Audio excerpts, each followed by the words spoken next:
मैं doctor A K. Srivastava, कृषि मौसम वैज्ञानिक, कृषि महाविद्यालय टीकमगढ़ में कार्यरत हूँ।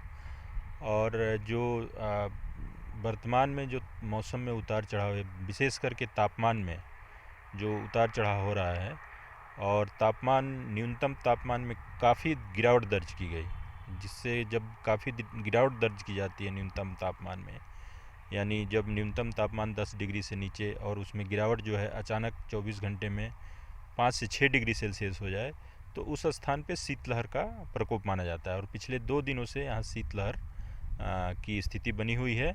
और विगत 24 घंटे में तीव्र शीतलहर, जिसको सीवियर कोल्ड वेव कहते हैं, वो कंडीशन दर्ज की गई और न्यूनतम तापमान 0.4 डिग्री सेल्सियस रिकॉर्ड किया गया। और आज प्रातः वो तापमान 1.8 डिग्री सेल्सियस रिकॉर्ड किया गया। और ऐसी संभावना है कि आने वाले 1-2 दिन में ये स्थिति और भी जारी रह सकती है।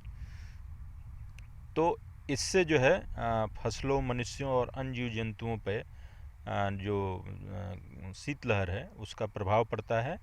तो उससे बचाव के लिए किसान भाइयों के लिए है कि अगर जो फसलें हैं उनकी लगी हुई हैं, उनमें वो शाम के समय उसमें सिंचाई करें, हल्की सिंचाई कर दें।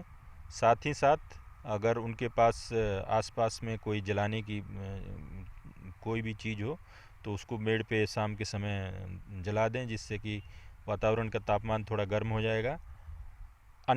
अन्यथा अगर उनके पास ये दोनों स्थिति नहीं है तो वो सल्फ़र का 2 मिलीलीटर 1 लीटर पानी में घोल बना करके फसलों पे छिड़काव कर सकते हैं।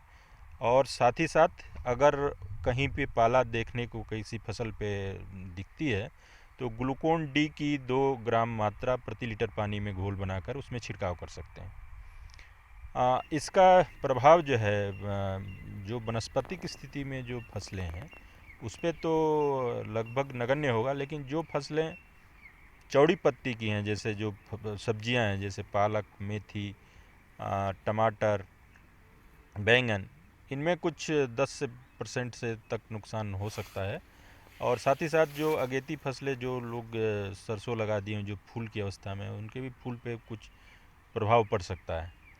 तो साथ ही साथ अगर किसी के पास ग्रोथ रेगुलेटर्स हो, जिब्रेलिन हो, तो उसका भी छिड़काव कर सकते हैं।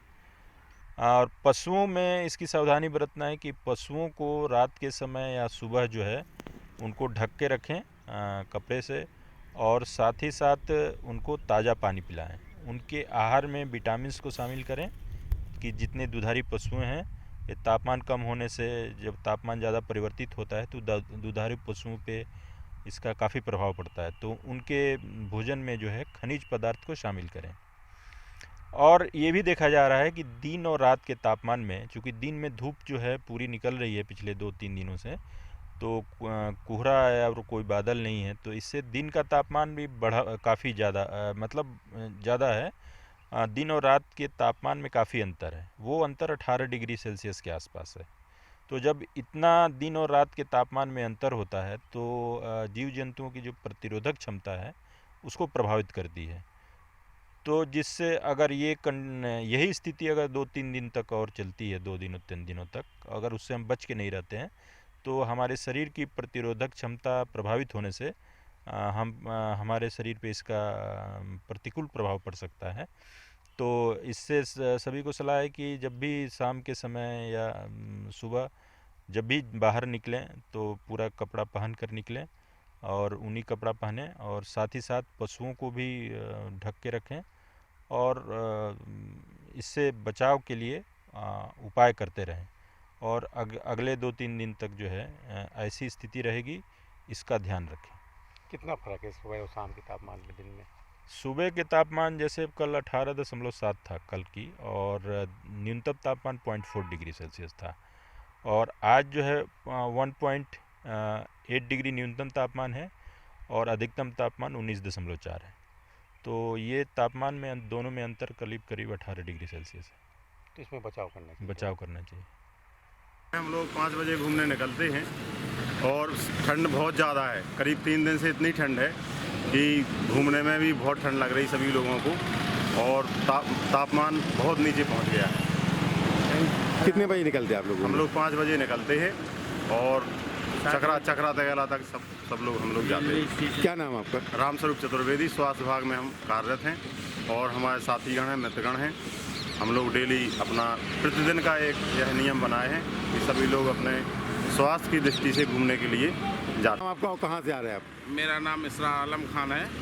मैं टीकमगढ़ का मूल निवासी हूँ। इस समय जो ठंड का कहर देखते हुए हम लोग देख रहे हैं, जो पहले हम लोग सुबह 4 बजे घूमने जाते थे उसको हम लोगों ने बढ़ा दिया है।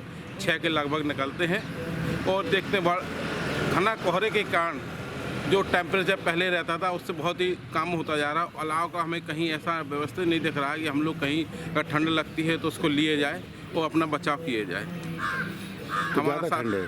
हाँ, और ठंड का भी कहर इतना है कि आप देख रहे हैं कि मुंह से भाप निकल रही हम लोगों के।